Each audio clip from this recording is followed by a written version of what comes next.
And we're good. We are live. Fanboys in the Retro Review on the Saturday. Guys, how you doing? What's up, everyone? Doing good. Hey, how's it going, everyone? Glad to see we made it through another awesome week in 2020. We're down to just a handful left. It could not come sooner. Hey,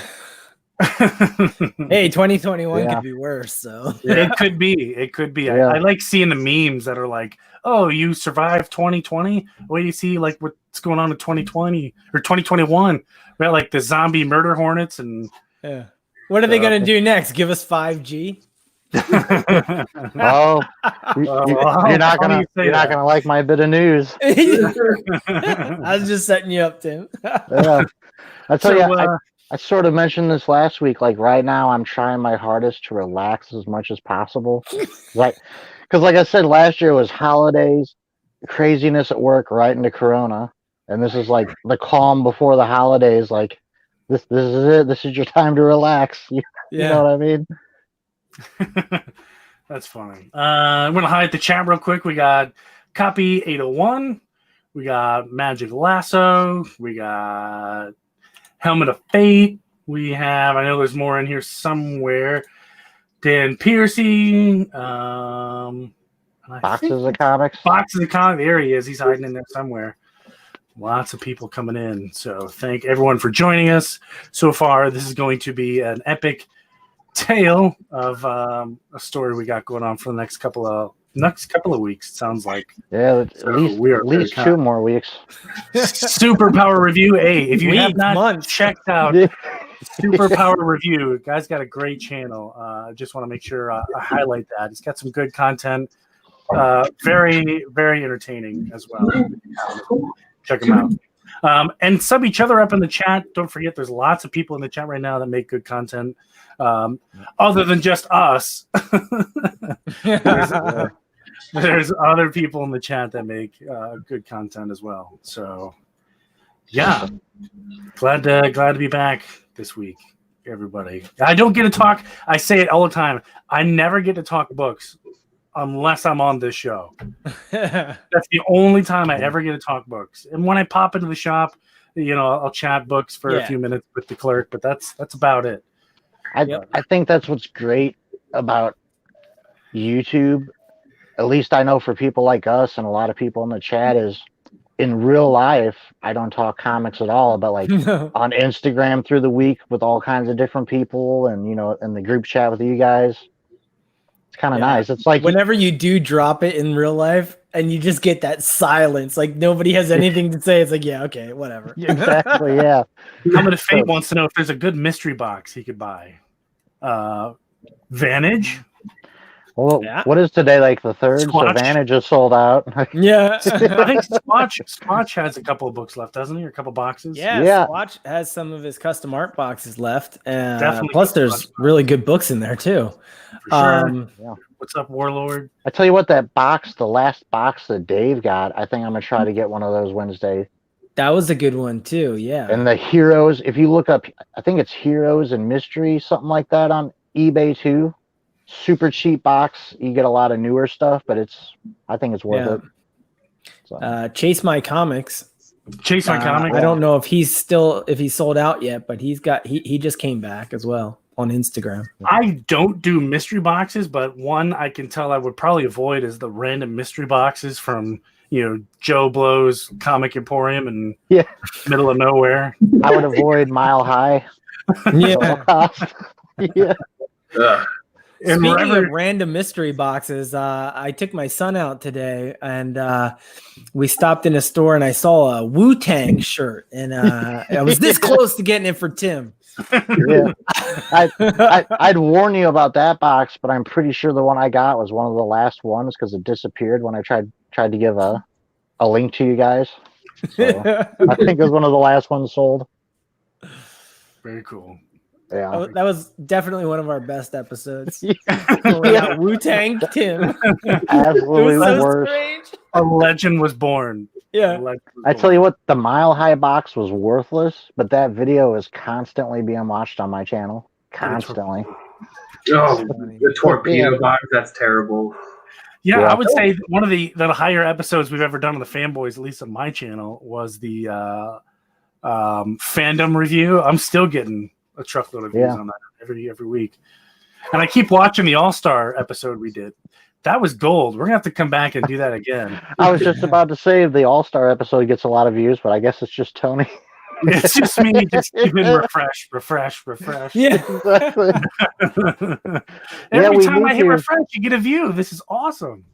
We need to, like, either every 3 months or 4 months or something, just make that a thing. Just try and bring in people and do it, because I think that was really well received. Yeah. So, and it was a ton of fun just seeing everybody. Yeah, for sure. All right. Let's move on into some DC related news. I know I've got a bunch.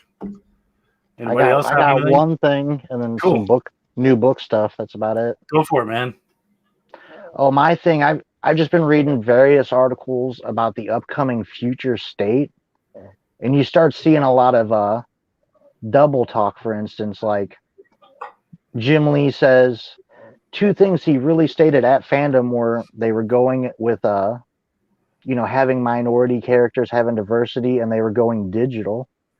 Well, the big thing I heard this week that from an unnamed source was, not to me, the article I read, unnamed source to them. I don't want to sound like it. He's got Jim Lee's number. He talks to Jim Lee. Yeah. We're going to put out. I guess if you notice, a whole bunch of titles don't have continuing stories going into January, February. A lot of people are leaving books they're on. Well, I guess in January, February, it's going to be sort of like Convergence, where it's just future state and the tie-ins, and they're going to do a soft reboot. Well, what I've just been noticing is Jim Lee said over and over, we're not doing 5G, we're not rebooting things, but they refer to what continuity is going to be and what your books are going to look like after future state. It's basically just a reboot without them slapping a rebirth or a new 52 on it.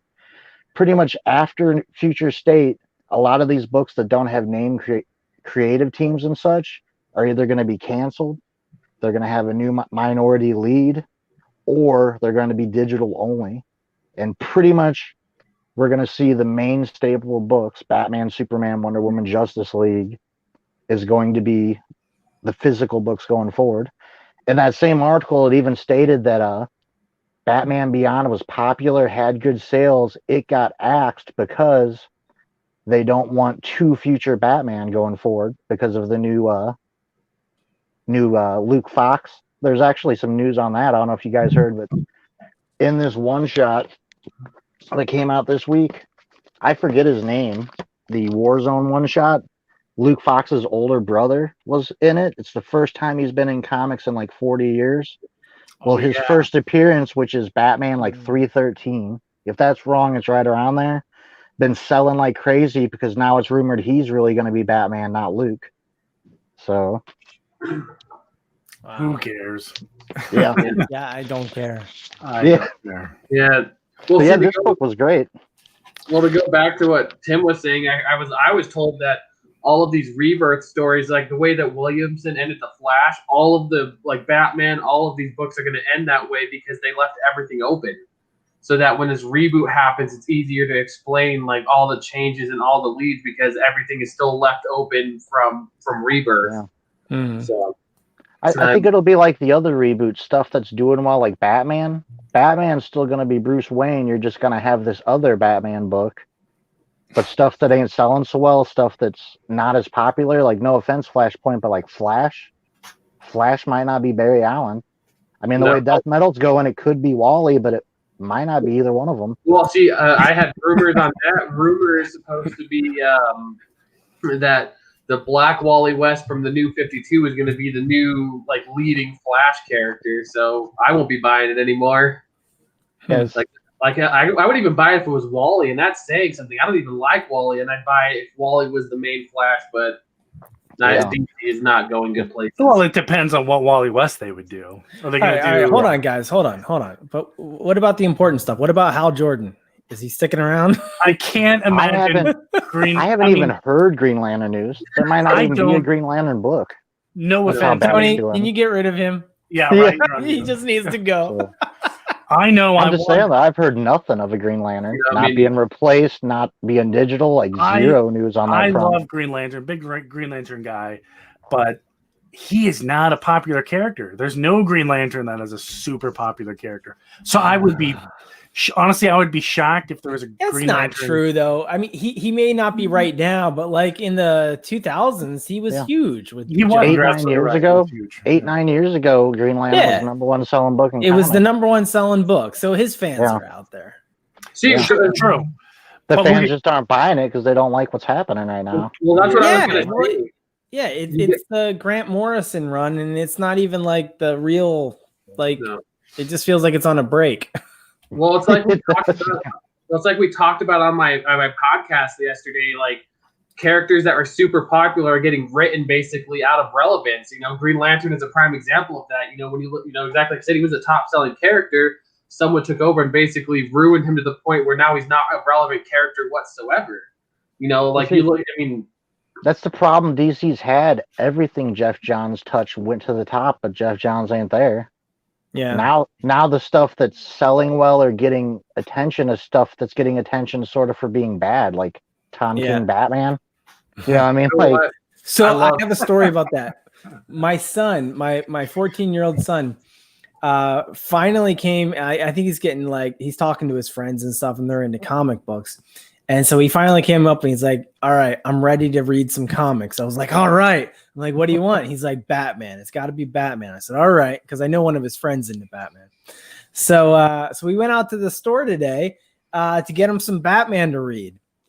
Now, we ended up landing on the trade paperback for Hush. So I think we did good. Yeah. We did good. Yeah. But initially, we were going through the back issue bin, and he's like, I want to start. We were talking about starting a story fresh, and we found a whole run of Batman 1, 2, 3, 4, 5. I'm like, yeah, let's do this. This will be perfect. And I'm like, oh, wait, no. You don't want this one. He's like, why not? They got the whole thing.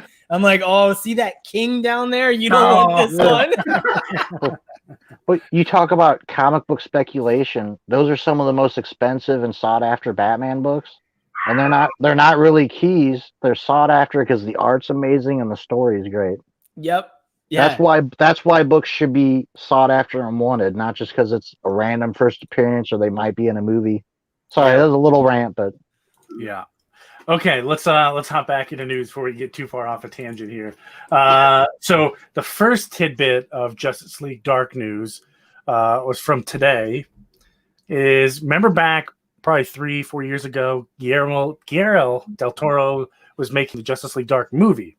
Mm-hmm. That got scrapped, but somebody leaked the entire script online, and it was actually pretty good. So for character-wise, we had Zatanna, Swamp Thing, Constantine, and Deadman.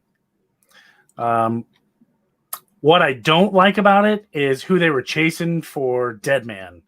Because Deadman traditionally has been, a serious character with a, kind of like a sense of humor. They wanted Jim Carrey to voice Deadman. No. I mean, obviously nothing happened. It was just they were eyeballing folks. They wanted who was the guy who played Hellboy, the first Hellboy movies? Perlman. That guy was being eyed for Swamp Thing, which I think would have been great. Yeah. He's got the voice. He's got the personality. I think it would have been awesome. Colin Farrell as John Constantine, which I think would have been pretty cool. British guy. So, or I think he's been Irish. With Constantine forever. Yeah. Well, now he's the Penguin, so I don't think nothing's coming to it. And guess who as Zatanna? Jennifer Lopez. Really? Yes. I mean, obviously nothing happened, but that's who they were going after was Jennifer Lopez. Yeah, that wouldn't have been good. As soon as I read Jennifer Lopez, I was like, is this fake? Yeah, no. Do you realize what would have happened if that went through? We would have a brand new hit song sung completely backwards by her. Oh. Yes. Yeah, and he does the whole soundtrack for the movie. Exactly. Yeah. They said at the end of the movie, would have set up a Injustice League Dark movie. All the villains against these people would have been like, hey, now we have a common enemy. Let's, high five it and let's go kill these guys, kind of thing. Something about a book. It all comes down to a certain book, whatever the book is, some magic book. But at the end of the day, Madame Xanadu saves everybody, and they end up at the Bar of Oblivion. Ooh, yeah, that's good places to go for number 2 there. Right? Wasn't Etrigan in there too? I thought Etrigan, because I read that link you sent us. I thought Etrigan was in there as well. Etrigan was going to be in it, but he was supposed to get his own movie afterwards. Santana from the block. I just saw that too. From the block. Yes, Etrigan would have played a minor role leading up to his own spin-off movie. So who knows? But that's just the first part of Justice League news. Blue Devil has been confirmed for the HBO Max casting. So the character from Swamp Thing, Blue Devil. Cool. Not a character I'm familiar with, so I had to look it up. But yeah, he's a character. Yeah, he had his own kind of Justice League Dark before Justice League Dark, the Shadow Pact. Yes, you're right. He was in Shadow Pact. Yeah, I've heard of them. Yeah. So let me X out of that one. So we got Blue Devil. We talked about this one. Yes. Okay. So we all know that Justice League Dark is coming to HBO Max. We know that John Constantine is getting a show, Zatanna. Not quite sure if they're going to combine them or whatever, or if they're separate shows. But Swamp Thing is coming back. For season 2? No. Just a completely new series. Really? Brand new series, but it's going to be based off of the HBO Max storyline, not the CW, but the DC Universe one. So weird. How many episodes in before they cancel this series? Yeah. It's canceled. It's canceled. They haven't even started making it, and it's canceled. DVB and the Nasty Boys featuring Jennifer Lopez. That would be funny. And they said there are 2 more unconfirmed HBO Max series based off of J.J. Abrams' Justice League Dark. So 2 more shows are coming. We just don't know what. What about Green Lanterns? We've been talking about that for like a year. Why are they ignoring it? I don't understand. Because he's irrelevant now. It's sad to say, Green Lantern is an irrelevant character because he's been written to be crap. He is crap because of writing, and that is what he is. That is his purpose right now. I don't know. That's only within the last 2 years. Like before that, it was still good. Speaking of Green Lantern, it's a great segue into the next news. The guy who, I don't know who the actor is. I can't remember. Let me try to find his name. He plays the Negative Man on Doom Patrol. That actor. Yeah. He was approached before Doom Patrol even started. He was approached to play Hal Jordan in an undisclosed Green Lantern project. I thought that would have been kind of just a cool little interesting fact. He declined because he didn't know who Green Lantern was. I mean, he knew who he was, but he didn't. I want to know what it is that we did that was so bad that we need to be punished like that. Like, we didn't make the Ryan Reynolds movie, and it wasn't even all that bad. Like, why have we been punished this bad? So you want to talk crap about Batfleck? Let's talk about the Green Lantern movie. We really want to compare apples. Full disclosure: this is like all super speculation, even like the Swamp Thing as well. But what is confirmed is Blue Devil. Obviously, we know there's an HBO Max. Great. Justice So we don't League get Dark. Green Lantern, but we got Blue Devil. Awesome. We got Blue Devil. You know how the Green Lantern can make a comeback? We just need a story where there's multiple evil Green Lanterns that are also other DC characters, and Green Lantern will be back. Yep. That's fun. Yeah, and that is J.J. Abrams' company, Robot something or whatever. That's just bad reboot. Bad Robot. You're right, Bad Robot. I was like, bad reboot. What are you little talking Star Wars anger coming out there. Yes. Yeah. That's a whole nother. We could do a whole episode just on that. Any Captain Carrot and Zoo Crew news. That is a big negative. But for a second I was like, "What? There is like what?" A great segue into our next news. Cage Watch 2020. Cage Watch and nothing. I'm sorry, we got nothing. Just had to look. That's because Stevie B is too busy making music with Jennifer Lopez. He's writing the whole soundtrack for Justice League Dark with Wu-Tang Clan, Wu-Tang Tim producing. Captain Carrot movie. But we deserve a Captain Carrot movie after this. We do. Anybody else got anything for news? I know it's been a super busy week for me. Some new books to mention. Go for it, man. New books. I just wanted to mention this every time it come out. Man, this story is so good. Is it? And just comparing it to, like, let's say Scott Snyder, Dark Knight's Metal. There's a scene in this. I don't want to spoil a lot. There's a scene where Red Hood wakes up in Batgirl's apartment and he's looking around at like her calendar and her books. And there's so much emotion and storytelling in that moment. You talk about a good writer, Jeff Johns here, as opposed to a story that you need a 2-page recap of everything that's happened and just craziness going on. I mean, I do not want to spoil this. I thought I would just talk about what's going on with it, but I don't want to for people that may not have read it. Definitely a good read. Pick this up. Just with events that happen, how you would think maybe Batman would react, the way he actually does react is sort of different than what I thought. And just, man, it's so good. The characterization, the story. And I don't know. I think this is three issues. This is book 2.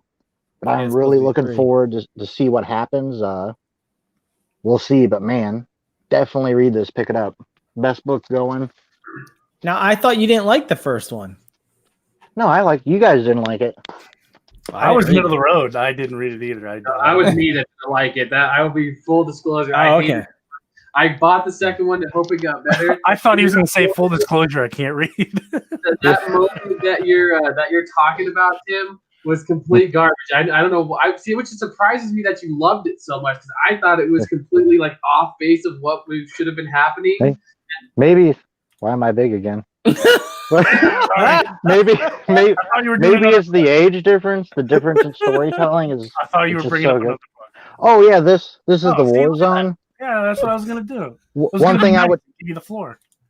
I enjoyed some of this. I mean, some of the art in here is garbage, but it did have the story where Stephanie Brown and Cassandra actually get their bat symbols, and Cassandra sort of looks just like the old Batgirl costume.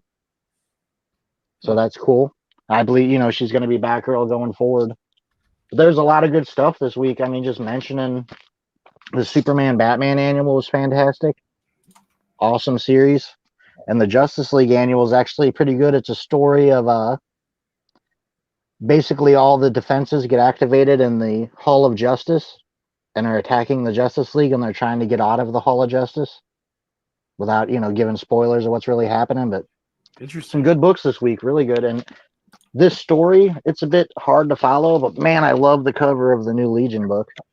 Wow, it's like a bunch of mini, like each character has their own comic almost cover. So a lot of good stuff new. I just went there to get 3 Jokers. I'm on up with all that. And it actually ended up being a good haul. He said he's done buying new books. I did. I said, what I actually said was I'm only going back to get this and Batman Beyond. And I ended up picking up some other stuff. That's how you wind up back in it. Back in the new books. Back in the new books after a 2-week break. Quinn bought all the books he missed after being gone for 2 weeks. I think he's done it before where he hasn't even gone a full week. I think it was like other than picking up like Batman Beyond, Batgirl, I think I was about 2 months off. Something like that. That's right. And he had his retro review for like a book that was a week old. Yeah. Yep. You know what's crazy is I'm pretty sure that ended up being the last Walmart Giant. I think that issue was the last one. I think now they just do the 4-packs. Yeah, I'm not doing that either. I don't see any comics at Walmart anymore. I have 2 big Walmarts around me. They're always jam packed in there, and it looks like someone went and just like started punching the top of them to cram more of them in the box. Well, I know there was I guess there was a hot book Marvel wise because a ton of people are going after something. I don't know Marvel enough to tell you, but there's something hot in the Marvel books at Walmart. Spider-Man #1. I know that because Spider-Man gets a #1 like every other month. It was not Spider-Man #1. It was not Spider-Man #1. It was Venom 25 because I see the posts on Instagram all the time. Where it's a Spider-Man villain. I was close. Half my Instagram feeds is selling Venom #25, $25. Selling. That's like half my feed nowadays. So no, we should do. We should get a Venom 25 and put it through the paper shredder. We'll raise money. For every dollar if we don't raise $1 a minute, we're getting close to the paper shredder. Have you guys ever been going through Instagram and you see a cool book and you like type, like dope book, fire emoji, and then you notice like for sale, claim below, and you're like, damn it. Like you think it's somebody showing a cool book, it's really somebody selling it. There's a really cool person in our community. I won't say his or her name because it's pretty obvious if you can figure it out. They're always doing that. And today I fell for it. And they were like, look at this book. And I look at it and I was like, hell yeah, that is an awesome book. $250. I was like, Well, I'm not used to like a lot of times when you see it, it'll be like the setup with A, B, C, D or something. Yeah. When it's just like a close up of a book, you think it's somebody, showing their collection. So. Yeah. That's a whole nother rant for another day. I'm not a huge fan of the auctions. Everything's getting an auction now. Everyone's doing auctions. It's not for me. I like it to an extent. I like it for the chill. I got a pretty awesome book off Stevie last week. The Peach Momoko Harley Quinn. Nobody ever. He knows what the mail is? Yeah. Good for him. Oh man. He bought we shouldn't waste our time making fun of Stevie though, because he's not even gonna bother watching this video. So fair enough. Johnny DC, what is up, bro? Hey Johnny. Good to see you, man. Good to see you. But okay, so who's ready? Everybody ready? Let's dive right into our story. Did anybody else read Zero? I didn't read Zero. I mean, back in the day. Giving us just a quick recap before we go, it basically is just a bridge between the end of Blackest Night and the beginning of our series. You see all of the 12 people who are brought back to life, and it even kind of ties in because, like, for instance, Maxwell Lord was brought back to life, but his story takes place in a maxi called Justice League Generations Lost that sort of brings back the old 80s Justice League who are trying to stop him, but I think only Booster Gold remembers who he is. And it's actually really cool if you haven't read it. Throughout the series, something's wrong with Captain Atom, and he keeps getting shot through time. So you get to see like multiple apocalyptic futures and different stuff like that. So basically, this book is just a setup for what we're seeing and setups for the other things that are going on with the other, because there were 12 people brought back. I thought all 12 people were going to be in the series because they were in Zero, but I guess it's just setting up their adventures in the other tie-ins. So yeah, there are a ton of tie-ins. If you go to DC Universe and just go to the story arc, I mean, there's like 5 issues in between each of the main title issues just in tie-ins alone. Like, can you imagine if we did everything, all of it? We did all of Brightest Day, every tie-in, every one shot. So when I first read this, like starting from the beginning of Jeff Johns' Rebirth run and everything forward, I got as one massive digital run in order that it came out. And I remember going through and reading every single one of those tie-ins. It is a tremendous amount of material. You know what's crazy about this story? If you look at when it came out, this starts in early July 2010, and there's a late July. So this came out twice a month for a year. So it ends in July, August 2011. That's literally Flashpoint. So not to take anything away from the story, but I'm like, everything that happens in this sort of don't matter because we immediately get a reboot when it ends. You're right. I mean, it's a good story. It's worth your time. There's still some things that stayed on post Flashpoint. Like anything relating to Green Lantern. Yeah, Green Lantern was one of the few things that held on after New 52. Yeah. Green Lantern, and that's the joke. Like New 52 changed everything, but Green Lantern and Batman because they were selling well. So, what can you do?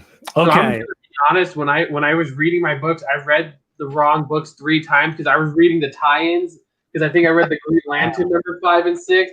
I was like, "What is it talking about? 12 people? I don't even see anything going on. Green Lantern, what is happening here?" Read 2 others. Okay, well, I feel like I'm getting close here. I was about to ask you guys, and it was like, "What is going on?" But I read. I freaked out when I read 0. I'm like, this is going to be so hard to review 12 stories. Like, what's happening? Right. Okay, so I had where's my little thing? I had issue number 1. Let me pop that up here so people can check out the cool cover art. Issue 1. Overall, real quick before I dive too into the story, there's a lot of stuff going on in this story, you guys. Just in the first 2 issues alone, a ton of stuff.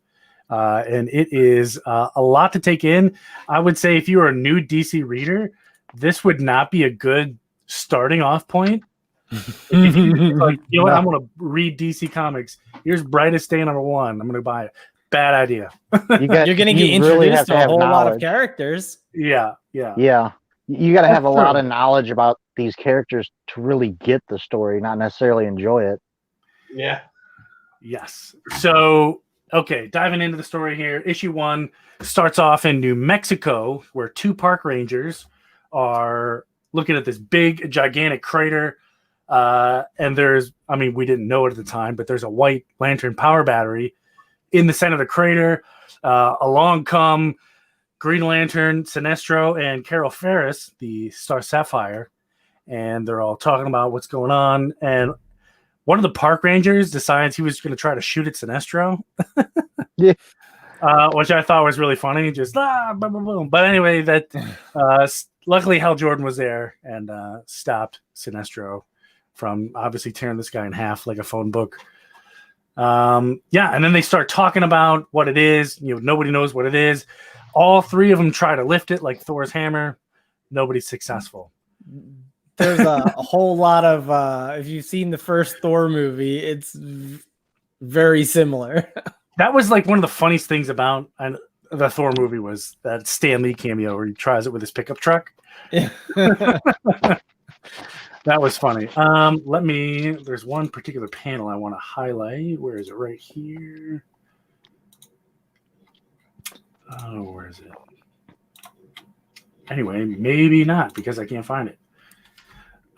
Anyway, so they all try to lift it. It's very unsuccessful.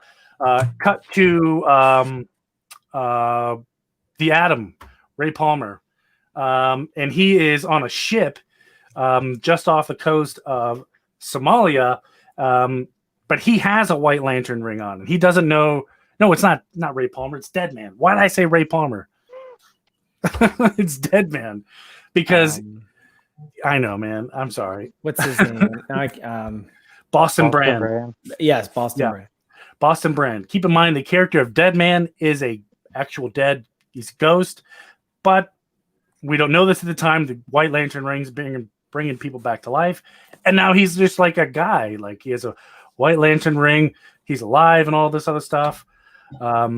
While he's on this, he's the only one that was brought back that actually has a White Lantern ring. Yep. While he's on the ship, it is captured by Somali pirates, and they are taking the children. Before he could jump in and save anyone or do anything, Aquaman and Mira show up, and what's really funny is these Somali pirates are shooting at Aquaman and Mira, and they have the whole comic book like ping ping ping ping ping, like the bullets are just bouncing off of them. I thought that was kind of funny.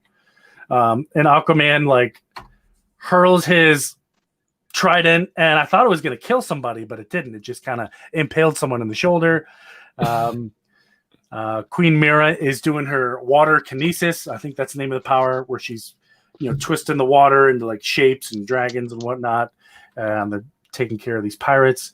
Luckily, all the children are safe until this giant squid thing comes out of nowhere and just starts eating the ship in a way which I can only describe as me being very hungry and eating a sandwich. This is an epic splash page. Yes. Do you remember what's unique about this squid, Tony? No. It's Aquaman is calling sea life, but he's only calling dead sea life, and you don't know why this is a dead kraken. That would make sense because when you at this big kraken squid thing, if you look at it, you can see that it's been beat up. It's missing chunks out of it. Part of its tentacles are like missing huge chunks. But that's a good point. I'm glad you brought that up. So Arthur Curry can only bring dead sea life back, which is a weird power. It's impressive how Tony can do these retro reviews while he's reading it for the first time. This is not the first time I'm reading it. This is not the first time I'm reading it. The review I was going to give it, I feel like would have been too short. So I forgot what was in the middle. But but there's a really cool page of the shark, or Aquaman calls a shark, but it's like what Tim said, all the sea life is dead. It's really awesome. It's like jumping up and like it's back tail and everything. Look, it's all rotted out and it's part of its skeleton is showing, which doesn't make sense because how could it swim? Well, see, I guess that's what he was doing when he was a Black Lantern. So it's like he's alive, but the powers he had as a Black Lantern are still going. Yes. I'm going to skip ahead here to Firestorm, which is also one of the characters they brought back, which is kind of awesome because I like Firestorm. And also Martian Manhunter, but we'll get to him in a second. Firestorm and the Atom Ray Palmer, that's why I confused them, are trying to understand what's going on. And I forget the name of the thing they were trying to do. Was it the Matrix? The Firestorm Matrix? Mm-hmm. Yeah. The Firestorm Matrix. And then who else got brought back? Oh, holy cow. I'm going into issue 2 here. Hold on. Which is also my issue. So I would just like to point out while you're looking that half of what you just said makes so much sense of what's going on in my issues now. And I can't remember because I thought I had the series, so I ended up buying DC Universe. And I'm reading 5 and 6, and I'm like, what in the hell is going on here? I'm so confused. So you cleared up a lot for me now. Yeah, if you have time, always try to read the whole thing. Like with Reign of Superman, I didn't because it's so hard to get to the different issues. But with this, I did just so I could. Otherwise, you're lost. Well, I tried. Yeah. I just found out yesterday that I was reading the wrong issues. I was reading all the tie-in issues and not the right stuff. So if you ever go for the tie-in, then what's going on? Cut to Mars, and Martian Manhunter is lifting this giant iceberg. Not sure why, but it becomes apparent it's melting and it's creating like these little river things. And you do miss a lot. In Zero, the Green Lanterns go and visit him, and he's on Mars. He's trying to bring it back to life. Yeah.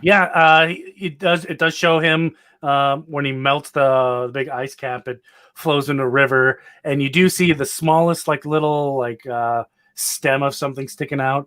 But he's still struggling while he's alive now, but he's still struggling to be alive. He still has Black Lantern things going on. There's a panel of him, he's got his hands on his head in distress, but half of him is regular Martian Manhunter and the other half of him is Black Lantern Martian Manhunter. So he's still in turmoil of what's going on.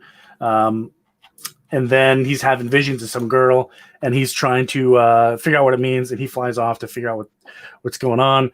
And then we cut to the Peruvian Andes. So we've gone pretty much all over the world, including Mars, to Hawkman and Hawkgirl. And they are working with who are those guys? They were in the retro review we did a couple weeks ago. Reign of the Supermen, the guys with the jetpacks. I don't remember. No. It's an organization like Argus. Cadmus. Yeah. Cadmus. I was not going to say Cadmus. I'm glad someone said it. I was going to say Argus. So they get to wherever they're going. They fight off the Cadmus people, and they find their own kind of dead bodies, or what looks like to be their own dead bodies. It's their original, the bones of their original first self. Incarnations. Yeah. Yeah. Keep in mind that it's a power they have. They can just reincarnate over and over and over again. One of the Cadmus folks whip out a grenade. It goes off. Hawk Girl is injured, but she's not dead or anything. They clean up house. They get out of Dodge. Cut to, where is this place? South America, just as deep in the Peruvian Amazon. I can't read Chinese, so what's going on? No idea. The last 2 pages are in Chinese, so I'm gonna give this book a 4 and Tony's review a 1.5. I have all the issues, but I did want to crack it out and read it, so I just read it online. The Chinese version. Apparently, it's the Chinese version. Okay. What is happening? I don't know. Issue 2. Let me show you the cover. Oh, that was just 1. Okay. Yeah, it was issue 1. Issue 2. If you guys can see, I'll pull that up here. It's a cool. Let me blow that up so you can see it wherever I am. Yeah, it's a really cool. I think this is a really cool poster. I would make a cool poster, I should say. David Finch is a really good DC artist, and I think he did all the covers, if not some of them. What's up? Comic Mag Mussings. Yeah. Aquaman speaks Chinese. He developed the power from the Black Lantern ring. Yeah, sure. I think Aquaman could speak Chinese if he had to. This one's a big Firestorm heavy first half. We cut to Pittsburgh University, which is kind of awesome. Pennsylvania represent. He's trying to open a door, and then Ray Palmer comes and he says to Firestorm, "I need to defuse your Firestorm matrix." Keep in mind that Firestorm is 2 people merged into one, and they're having some inner turmoil. Hey, should we let him do this? Obviously, they say no. Are you serious? We need the Firestorm matrix to live. But Professor Stein, who's one half of Firestorm, gives Ray Palmer some guidance as they go into the Firestorm matrix. It's pretty funny. I like the best part about this issue is the banter back and forth between Firestorm, and it reminds me of the movie Police Academy, that one terrible guy who's like an animal or whatever, who's like talking to himself. I don't know why it made me think of Police Academy. It's a good movie. Check it out. Shout out to Police Academy. And then there's an explosion, and the Atom is still inside, so there's cause for concern. Cut to Pearl River, New York. There's a big family dinner going on, and this is a really funny scene. Well, not funny. It's kind of horrible, but whatever. This mother is going around, and she's just killing her entire family. And she has one of those knives that it's an electric knife, and it like gyrates, back and forth, and it's got the serrated edges. I can't remember what that type of blade. The family's playing Rock Band. Is that what was going on? I thought they were watching. She sees the news that Martian Manhunter's alive, and she goes and starts killing her family. Yes, which is why she's killing her family, because it is secretly revealed that she is I want to say a white Martian. White Martian. Okay. No, you find out what she is in my issues. Oh, so she's not a white Martian? Have to wait till 7 and 8. Well, we'll wait to see what she's got going. Keep mind, Jean was having visions of a few people. He finds the grave of one of them. He does this really cool teleportation kind of thing where he can like phase in and out of objects. He fades into the casket of the dead gentleman, finds a picture, and he's like, oh, this person had a daughter, so let's go find her. Cut back to the Peruvian jungle. Hawkman and Hawkgirl are still kicking ass and taking names. They find these like death masks, which is like an ancient tradition that I'm not familiar with. Eight issues in, I think their story is the best so far. It's so good. Really? Yeah, it's this guy that's been killing them throughout history, and he made death mask of every time he kills them. Okay. So that's like their faces through the years. Yeah. Oh wow. Okay. Interesting. Like Teth, I don't remember that. Teth, I think that's his name, Teth or something. Teth Adam? No.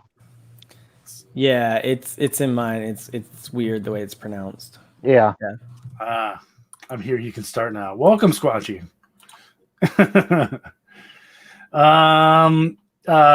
Cut back to Denver, Colorado. We're back with Martian Manhunter again, and he happens to find this daughter who's still alive. She's very old, but before he approaches her, one of his powers is he can transform himself to look like anybody. So he transforms her to look like her deceased father, and they're talking about her memories, and she remembers all the things that her and her father did, and he was obsessed with something, and then this is the part that absolutely confused me. Did anybody read this issue by chance? Are you talking about the first time a Martian shows up? Is that what's going on? Yeah, it's the first Martian that shows up is the one that just killed her family. Okay, and then so that's who that is. So like he had a memory of him showing up and she was there, but he's like, no, when I first showed up, only the dad was there. That's because he was sensing the memories of the other Martian. When that Martian showed up, they were both there, and that's what you're seeing in that first flashback. Okay. Yeah, so he has this flashback of a White Lantern. Now he's got a better idea of what's going on. He flies back to Denver, puts the lady back to bed. Cut back to the Atom, and not the Atom. I see I did it again. Dead Man and Aquaman back to the boat. They're still trying to deal with the pirates going on. And all of a sudden, Dead Man is just kind of like teleported somewhere with his White Lantern ring, and he's trying to convince the ring to like fly, but the ring is like, no, you have to fight. Dead Man, like, who am I fighting? Like, what's going on? And all of a sudden, the Anti-Monitor shows up, and it's just Dead Man by himself. Yeah, and that's who has issue 3, Dave? Yeah, that's the end of issue 2. So at the end of issue 2, we have Dead Man, not the Atom. We have Dead Man getting ready to fight the Anti-Monitor. All right. So I can pick up issue number 3, which does start out with Dead Man again, not the Atom. Not the Atom. And yeah, so he's like alive now. He's got this White Lantern ring, and he's up against the Anti-Monitor. And no clue what to do, and the ring just keeps telling him to fight. And so let's see. The Anti-Monitor kind of like he hits him with this like the white force from the ring. I don't know what you call it, but the Anti-Monitor white force. I mean, I have no idea. I think I know it's.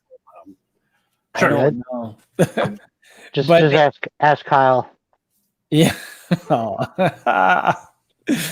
So the Anti-Monitor kind of fights back, and that's when Boston Brand like points the ring at him again, and he's like, back off, and then like nothing happens, and he goes falling through space, like he can't breathe, like it's a mess. And so he basically starts apologizing to the ring and says, next time I'll remember to bring a net. And so the white ring creates a white net construct to catch him, and it's like, okay. So it's almost like, it's weird, it's like he's fighting with his own ring. But then not it goes everyone back. could handle a white ring. Yeah, clearly, because some can't hold on to it for long. Anyway, back to Pittsburgh. We've got the two halves of Firestorm in separate hospital beds, I guess, and their families are trying to keep them separate. They don't want them connecting again, turning into Firestorm. And that's when I don't know their names. I don't know the names of each one, but the one kid goes walking out, and it's kind of strange because as he leaves the hospital, he kind of indicates like, "Hey, why didn't you tell them?" And then he has this flashback to when he was the black Firestorm again, and it looks like he's having this vision of killing this girl. So let's see. I think that happened in the Justice League. Is that what happened? Okay. Yeah, like all the dead bodies in the underneath the Justice League headquarters come back and attack the League members that are there. Okay. Yeah, I think I do remember that. So then we switch over back to Aquaman. So it's all the same kind of set of characters, and he's having the same issue. He's trying to call forth the sea life. He's standing on the shore, and this giant killer whale that's like half eaten away jumps out of the ocean, and like he's like, darn it, I'm still calling the dead sea life. So he's got to fight with this thing for a bit, and he's talking with Mara and just like basically saying, hey, I don't know what's happening basically. So then we switch back to Martian Manhunter again. And here he is observing these two bodies, like skinless bodies, like out of Hellraiser, in the morgue. And he realizes as he's going through doing his detective work, he finds a dog hair. And he's like, oh, they had a dog. So he goes down to the animal shelter to find the dog that matches the DNA. He finds the dog, and that's when we get to see one of Martian Manhunter's powers. When he touches the dog, he can actually see what the dog saw, and what he witnesses is it looks like maybe like a husband and wife or something. I don't know, but the one has already ripped the skin off of their body. The family from Tony's story. Yeah, okay. Yeah. And then ripping apart another one of the family members. Like, it's really messed up, but it's like Hellraiser basically. And so Martian Manhunter's like, oh my gosh, this can't be. But then he actually does something really cool. I guess he can actually take that memory away from the dog so the dog doesn't have to remember seeing that. I thought that was kind of cool. That's a neat power. Yeah. Then we go and flash back. We see the White Lantern power battery is still sitting there. Nobody can move it. And then we switch to Peru again, and we've got Hawkman and Hawkgirl. And yes, they are kind of like fighting these henchmen, but ultimately they get to this giant like ring. It's like a gate of some kind. It's like this like purple magic coming out of it. And it's made, the gate portion is made with the bones of their previous selves throughout the generations. And they're kind of looking at like, are we supposed to go in there? And that's where 3 ends, and we pick up part 4. Let's see. So so now we and the covers for these are so great. They are. I forgot to pull mine out, but part 4 starts out where we left off. That's the other kind of thing that's kind of neat. Even though there's tie-ins and stuff, it really does pick up right where the previous left off. And they're basically debating whether or not they should enter this gate. And they're kind of concerned. They're like, hey, somebody took a lot of time to put this all together to collect all of our bones. Like, if we go through, we're giving them everything, right? But that's kind of the dilemma. That's what they're thinking about. At the same time, however, that he's got this it's almost like Thanos's glove, right? And there's like gems on it and stuff. And I guess it's actually it may have been issue 0. I believe it was. They were going through all their old treasure. And that gem falls and attaches to the gauntlet, Yeah. And Hawk Girl says it's a piece of a star sapphire that was given to her. Yes, So. but it is. So, but the star sapphire actually gave it to her, and it's actually a piece of their bones. And so it's kind of like one of the missing pieces, and that's why it seems to be calling them to this gate, and it's because it's actually is a piece of their bones. So finally they're like, they throw caution to the wind, and they're like, all right, well, I guess we're going through. It's our destiny, and so they walk through this gate. And as they do, we get this really cool 2-page spread. I don't know if any of you have it available. I could share the digital here. If you put it on the screen, I'll throw it up there. Yeah, let me.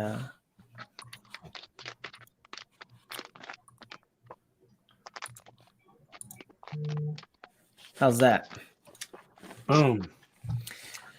Dang. So yeah, you just like this is the as soon as they enter the gate, this is what you see. And basically, if you pay really close attention here, what you're seeing is them dying throughout the ages.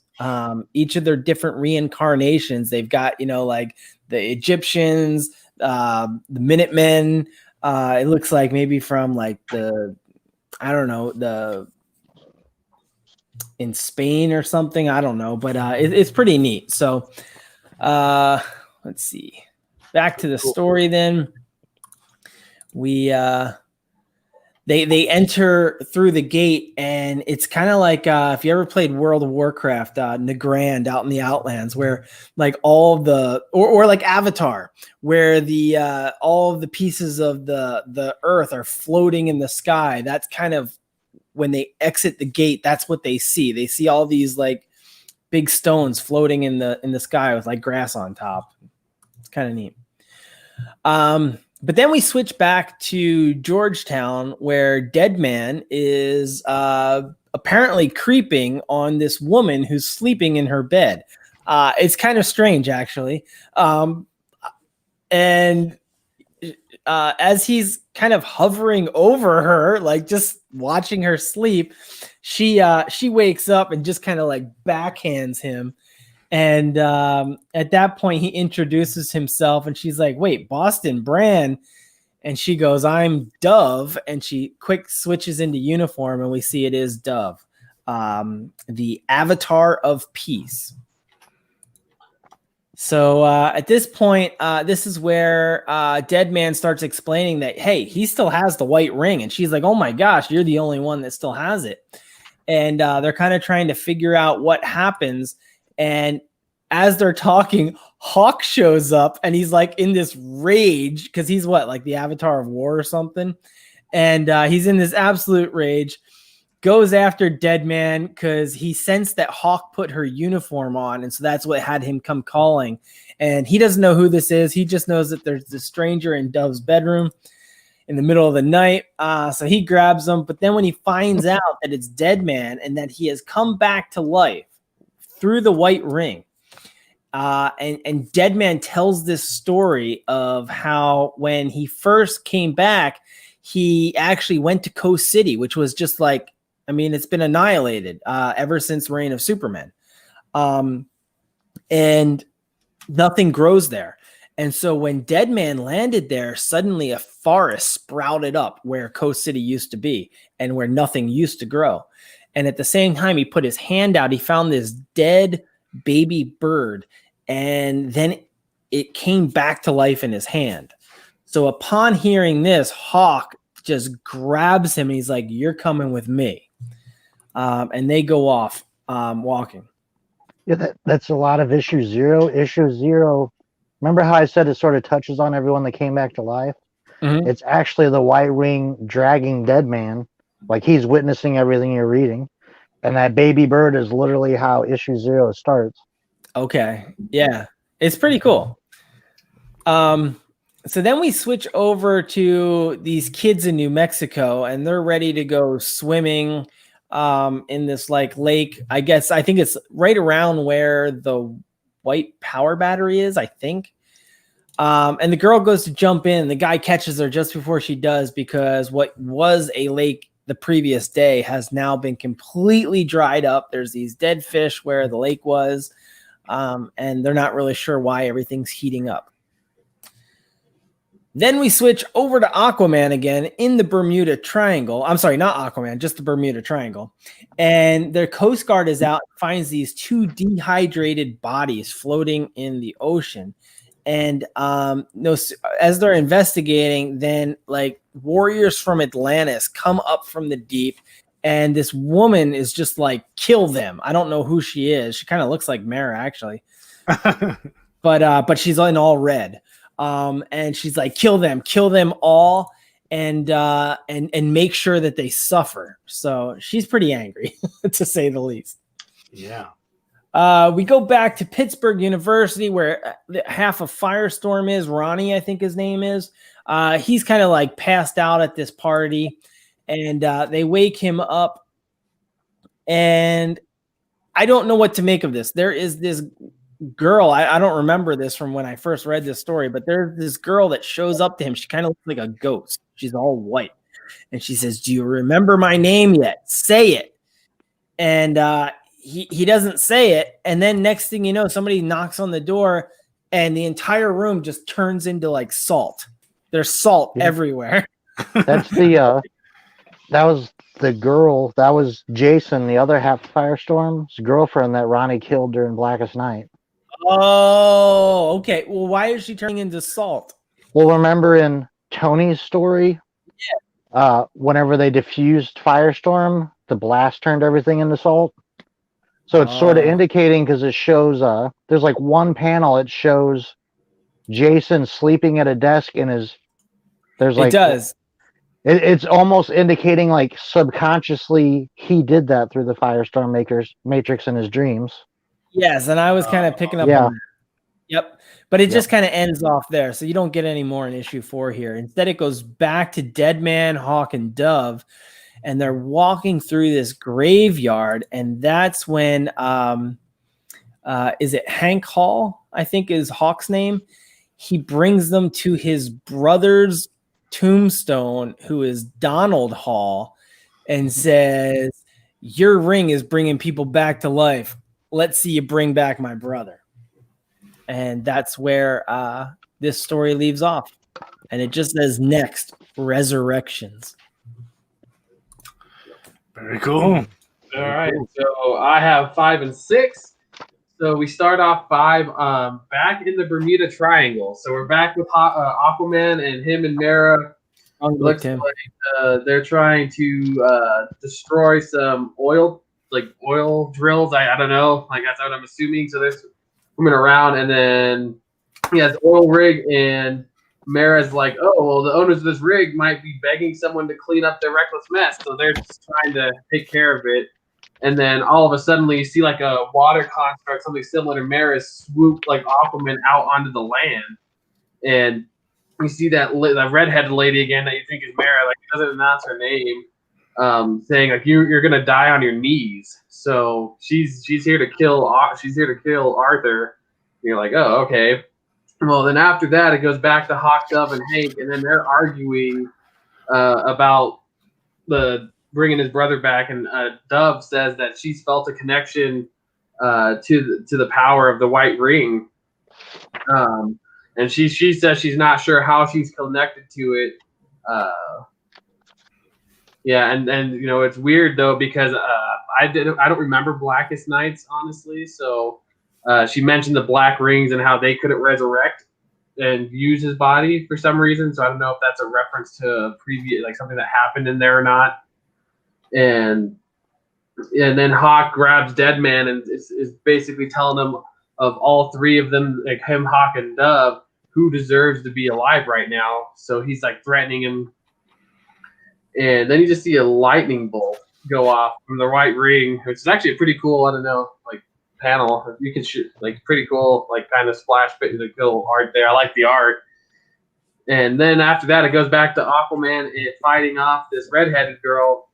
And she's trying to, like, she's actually gets the upper hand, and she's trying to get them, you know, he's trying to get them to talk. And I mean, I thought these were Atlanteans, but we find out that they're not later on in the books. And she finally gains the upper hand until Mara comes in and summons like water, like hammerhead shark constructs, and this takes out all of these other people.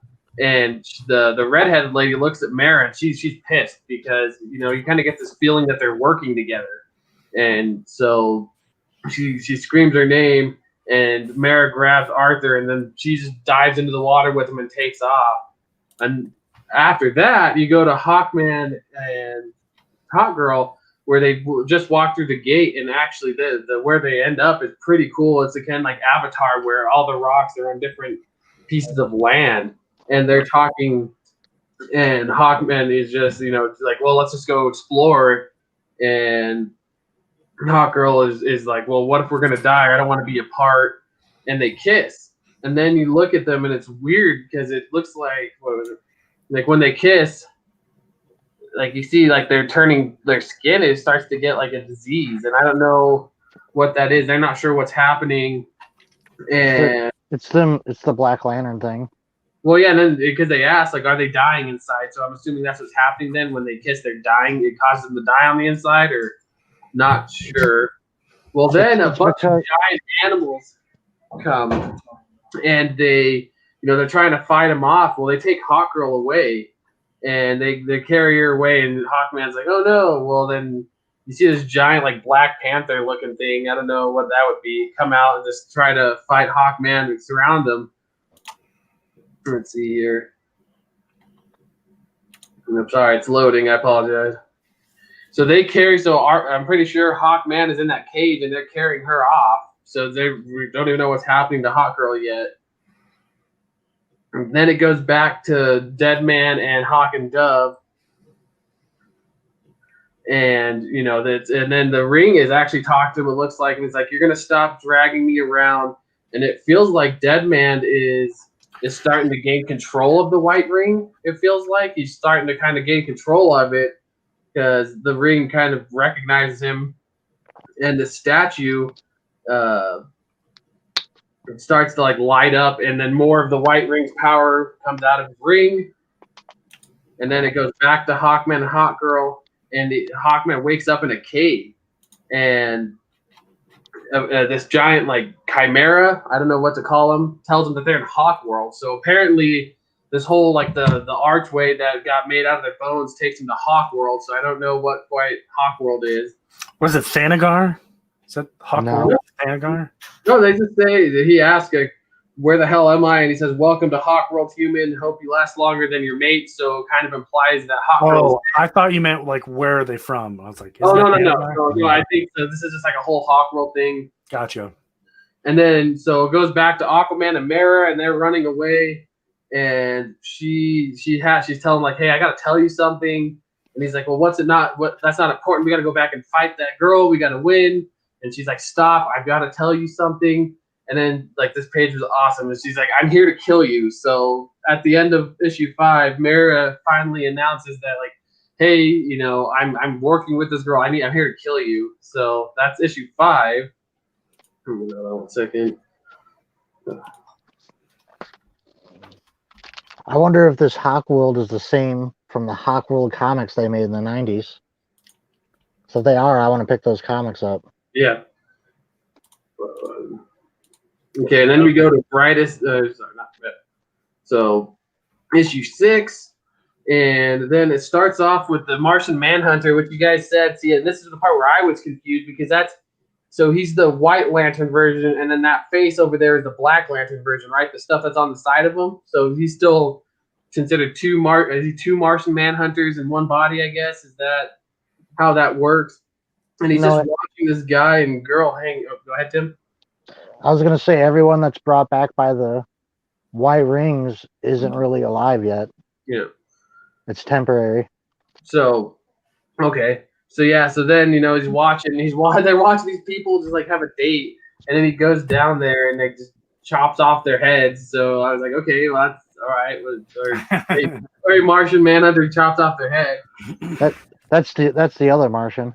Okay. Oh, that's the other Martian? Yeah, the one that was a mom earlier. How did Aquaman and Martian Manhunter die previous to all this? Martian Manhunter died in Final Crisis. Remember? That's right. Yeah. What about Aquaman? I'm not too sure of Aquaman. Huh. Okay. To be honest, I think have.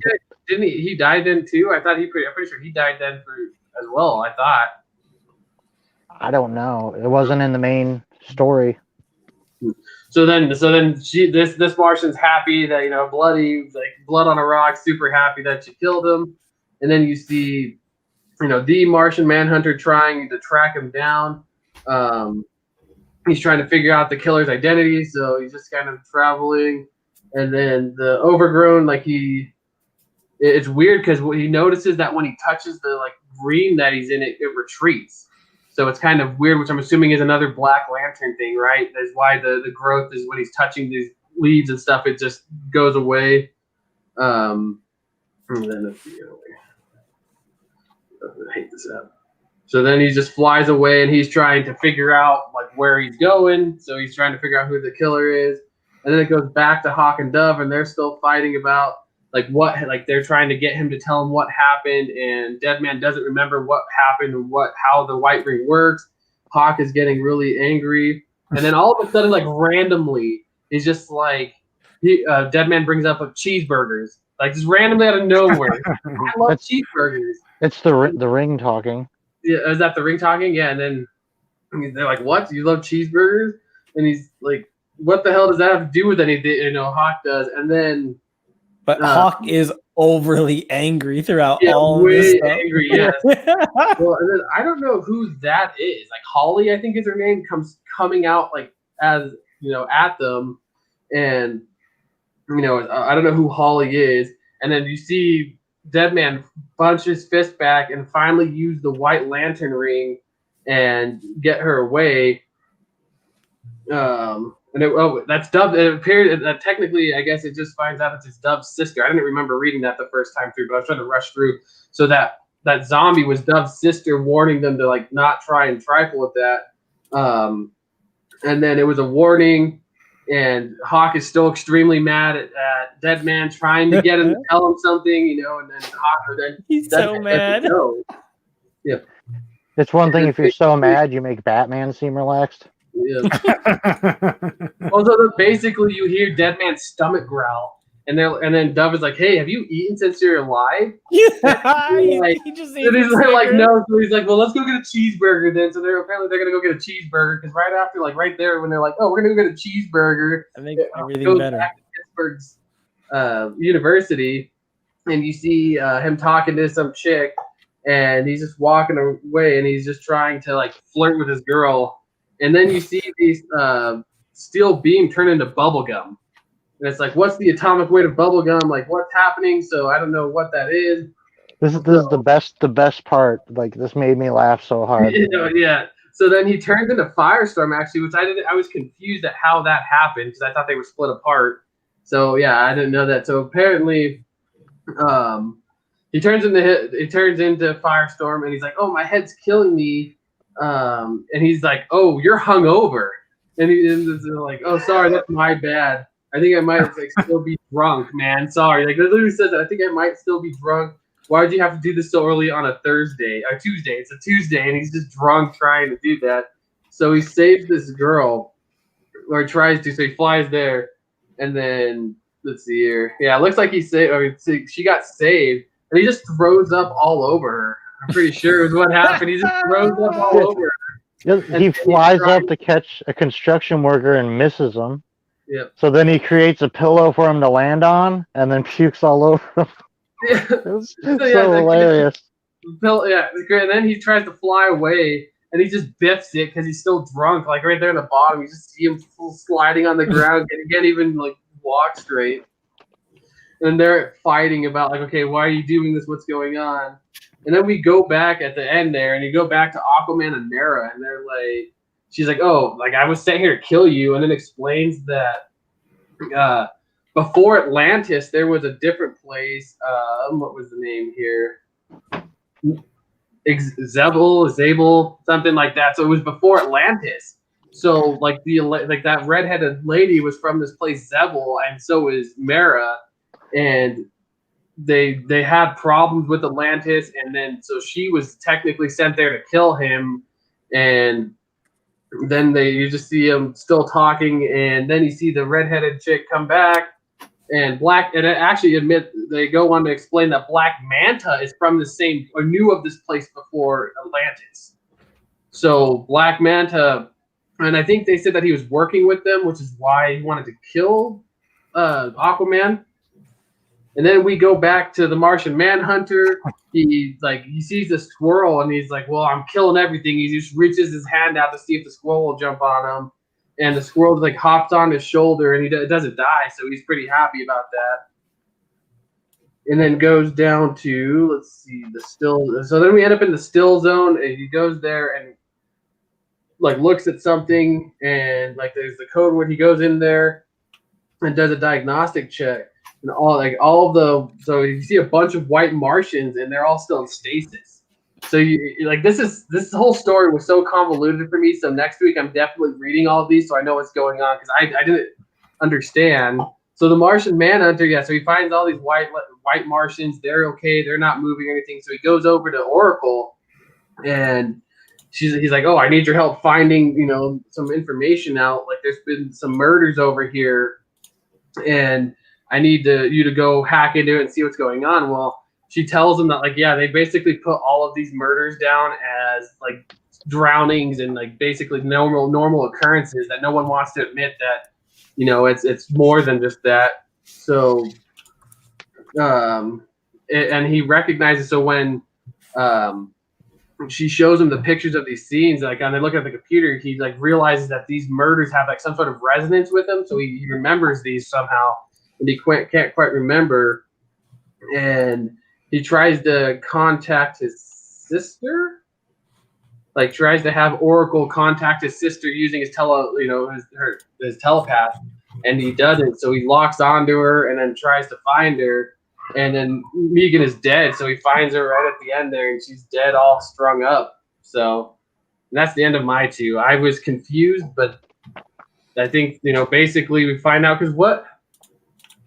Tim, you've read all of these. So what happened with Mara and Aquaman is what I'm trying to understand. So, because is this like a new thing they were doing during this series to try and make Mara more relevant, or is this continuity that she's from this place? I thought that it's been so long since I read this. I thought that was always part of continuity, that she was from Zebul, sent to kill him, but fell in love with him. I didn't realize it didn't happen till now. No idea. Yeah. So I got issues 7 and 8, and this issue starts off Dead Man and Hawk and Dove are eating hamburgers, and when he gets full, the ring activates and basically is like, "You're ready," transports him back to the white power battery. Shouldn't you have to wait 30 minutes before you fight the Animonitor after you exactly. Don't want to get a cramp. Well, basically he's able to pick up the white battery, and when he does that, it activates stuff in pretty much everyone who's come back to life. This issue is basically a big flip through of everyone that's alive, and the Lantern's saying something to them. You get to see it activates on John. I believe it brings Megan back to life. Yeah, it tells John to burn down the forest in Star City. Star City? Yeah, Star City. Why would they burn down a forest in Star City? That's what it's telling them to do. Firestorm and them realize there's a third person inside of them. It's the Black Deathstorm. Right? And the ring tells them, it tells Jason to get his head out of the books, and it tells Ronnie he needs to study. Yeah, some of these are kind of stupid. It switches to Hawkman over on Hawk World. It tells him, "Don't let them leave this world. Stop the queen of Hawk World." Goes to Hawk Girl. It tells her, "You need to save Hawkman from Half Set." That's his name, Half Set. If he dies here, there's no more resurrections. So who is this guy? I don't know Hawkman. What's up, Russ? Hawkman theology enough to know, but it's they paint him in this story as like it's the guy who originally murdered them, and he follows them through history, murdering them to get their energy. Okay. And that's how he stays alive. It goes to Arthur and them talking, and it tells Arthur to find the boy, and I forget his name. Like, he was even in the last Titans as Aqualad. I believe this is the first time. I don't know about this book, but this series, this era is when he first appeared. This like new Aqualad. Yeah. And when that happens, he actually brings fish back to life instead of summoning dead fish.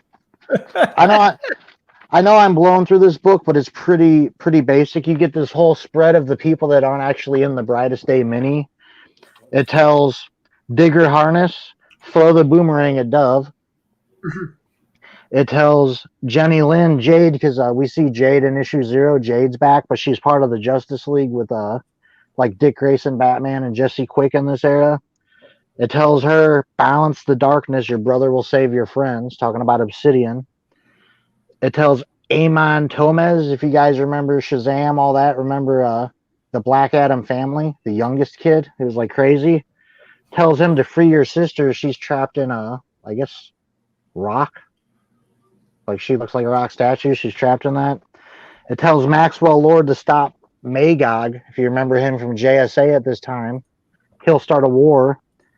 It tells Eobard Thorn, this is interesting, you helped Barry escape the Speed Force. Your mission is complete. You've returned to life.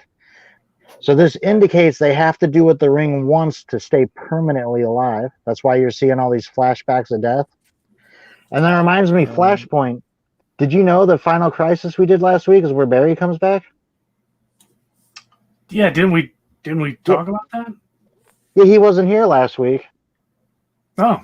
Remember we were wondering if he knew? Did you know that, Flashpoint? What? That Final Crisis is where Barry comes back? Is it really? Yeah. That's where he comes back after he had been dead since the first Crisis. That's right, because we were mentioning how when he came back, it looked like Wally coming back in Death Metal. Yeah. and then here's how it gets stupid. Remember what it told Captain Boomerang? It tells Hank or Hawk, catch the boomerang. So it tells Captain Boomerang to throw a boomerang and kill Dove, and it tells Hawk to catch it. Weird. And then very interesting. The Black Lantern, the White Lantern's talking. It says a new protector of Earth must rise, and like every good ring scanning for a sentient replacement, Boston Brand of Earth, you'll find them. That's Boston Brand's job. So this issue is just sort of almost like a clip show recap of showing everyone that's alive and sort of telling you what their purpose is in the story going forward. And then we get some really cool revelations in 8. And like I said, this is a bit Hawkworld heavy. I'm really enjoying it. In this one... So wait, did Eobard do that in Brightest Days then? Sorry, you just got me all confused now. So then he must have went back... I don't know what part he had to play in that, because in Final Crisis, Barry just literally comes out of the Speed Force chasing the bullet that killed Orion with the Black Racer chasing him. Okay. And that's how he comes back into continuity. So this one, it starts off right where the last issue left off. The 3 of those people are talking, and suddenly the White Lantern takes off with Dove and Boston Brand. I don't believe you see them again this week. You see John and Miss Martian talking, and she's like, there's actually a piece of that Martian on me. That piece of the Martian comes out and attacks, and they fight it off. It disintegrates. But John realizes it's another Green Martian. For those who don't know, Miss Martian isn't a Green Martian. She is a White Martian who is good. In this fight, it actually tells her that, like, it calls her White Martian scum. For those that don't know, the White Martians are like white supremacists, basically. They want to kill the Green Martians. They hate them. Yeah, they killed John's family, right? I like the White... That's funny. Yeah, the White Martians killed all the Green Martians.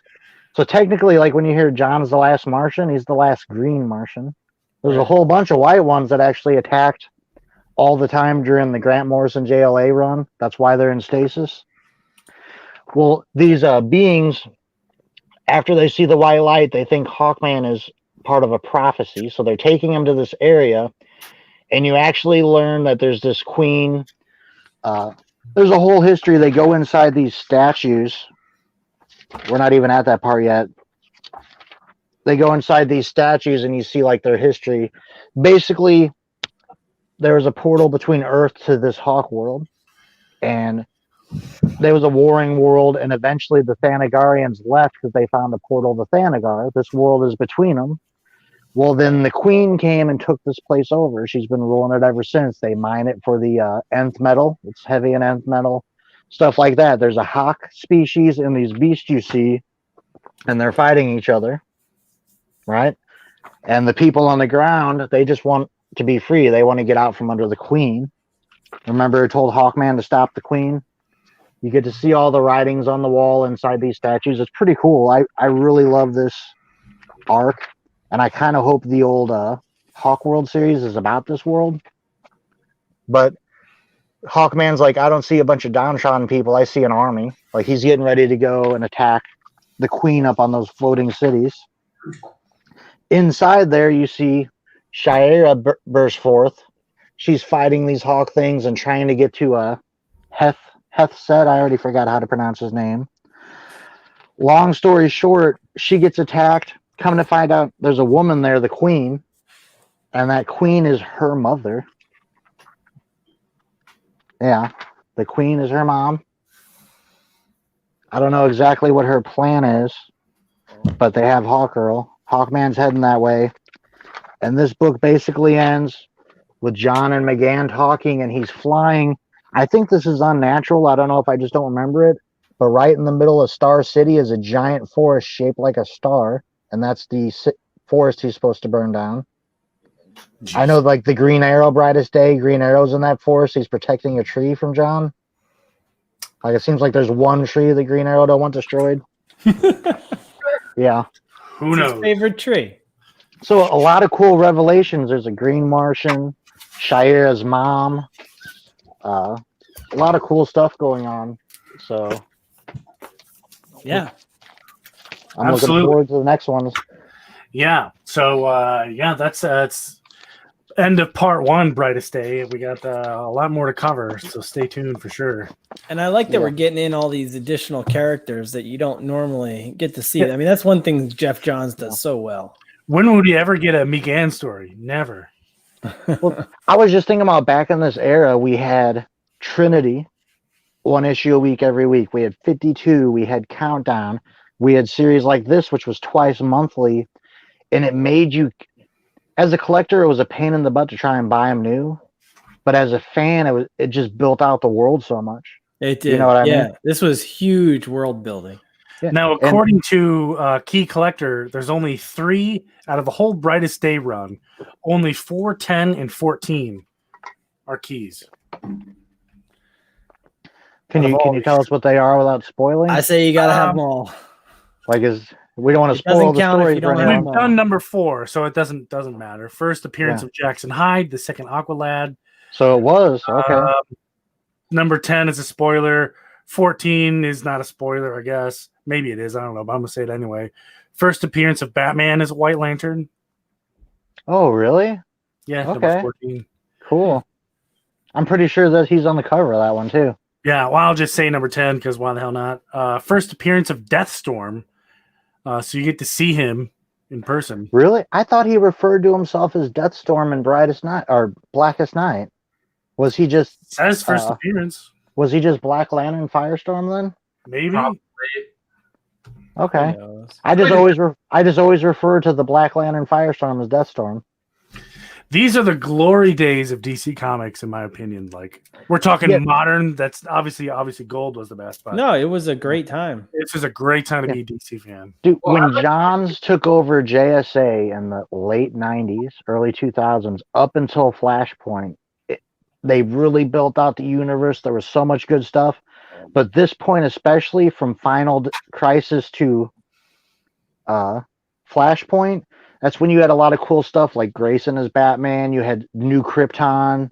You had the Brightest Day stuff going on. You had the new Justice League with really a bunch of Titans and like Infinity Inc. people It was so cool. So cool.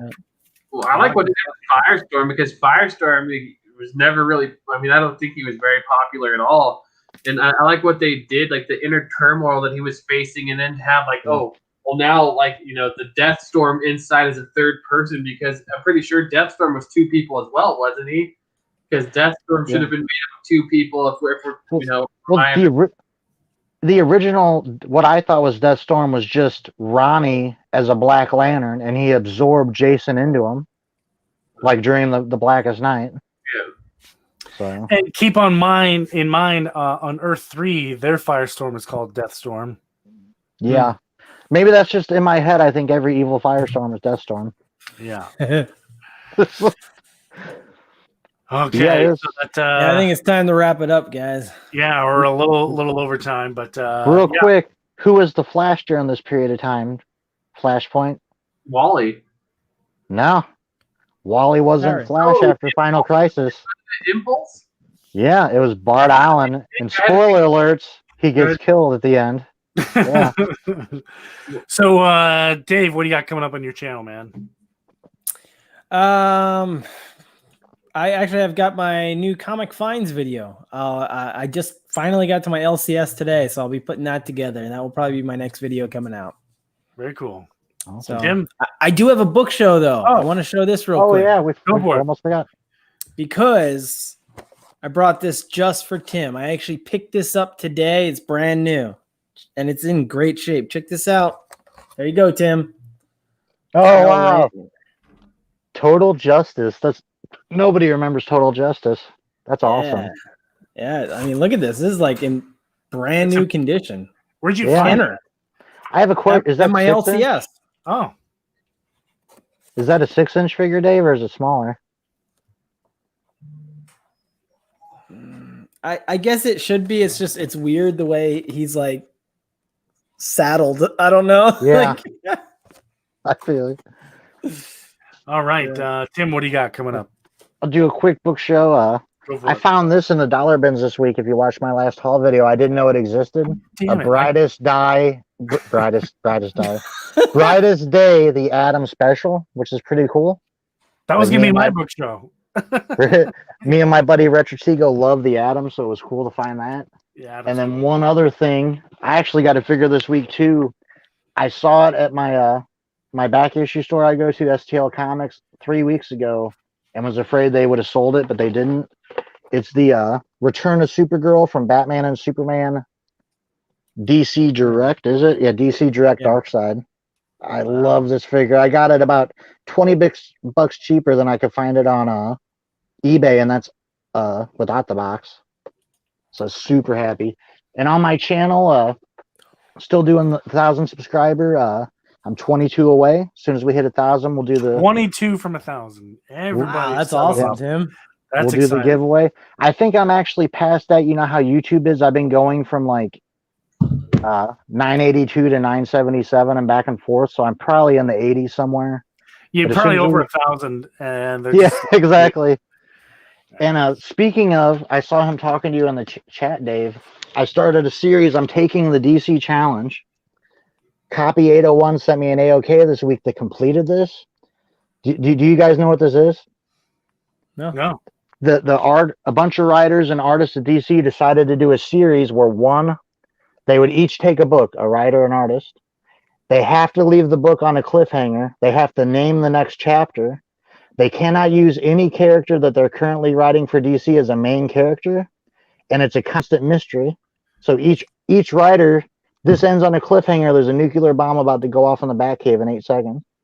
So the next writer comes in, he has to solve that. And then he has to leave a cliffhanger for the next person. And there's an overall arching mystery that all the writers come together in the last book and solve. So I'm doing one issue at a time on my channel.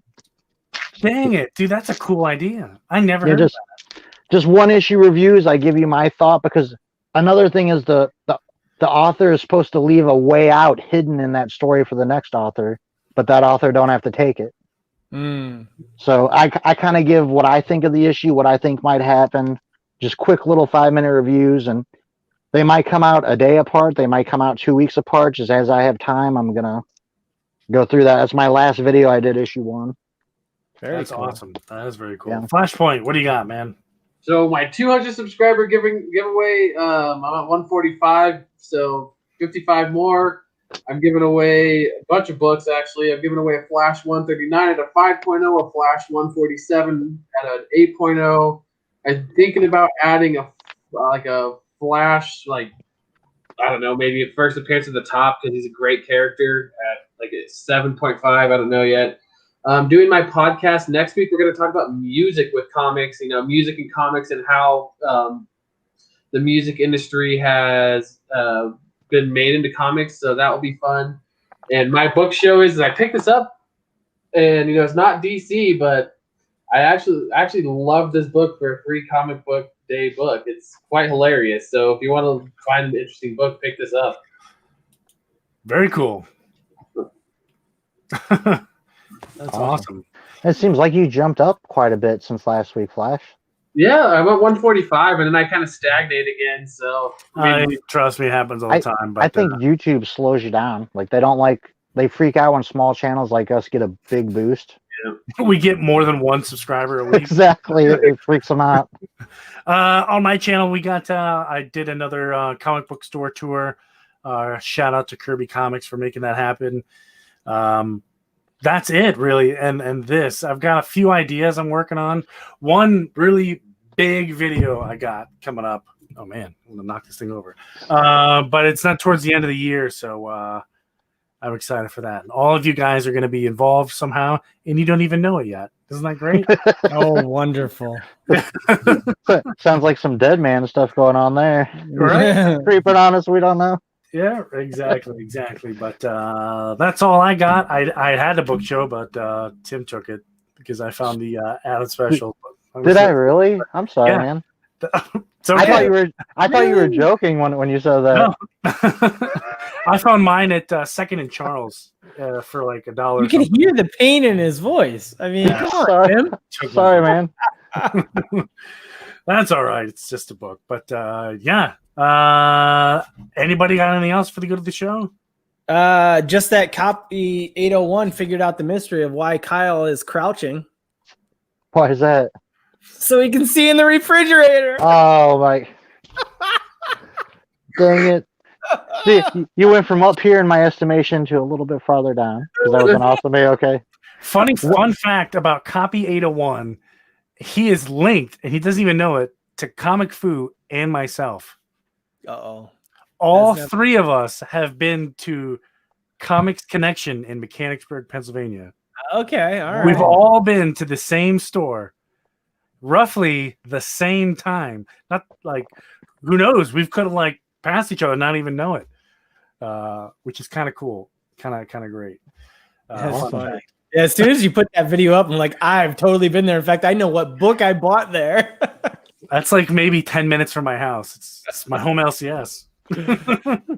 I'm surprised you didn't go to the big one in the mall in Harrisburg, but next time you're in town. I was just driving by and felt like stopping. My kids were in the back seat like, oh, another comic book store. I was like, shut up. You will like it. I remember that. You was like traveling and showing different... Yeah.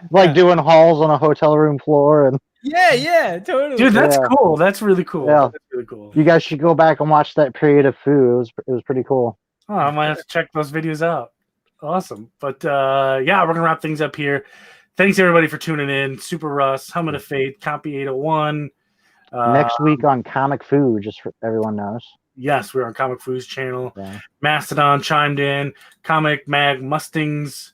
We got Johnny DC, Magic Lasso, Dave Enrique, Boxes of Comics. I think we saw, there he is. Dan Piercy made an appearance.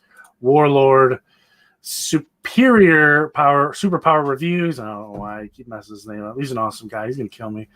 And I think that is it. That's it for this week. Next week, we're going to continue Brightest Day on Comic Fu 2014. So if you're not subscribed to him, please do so you don't miss out. Definitely. Okay, I'm going to end it here. Thanks, guys. Thanks.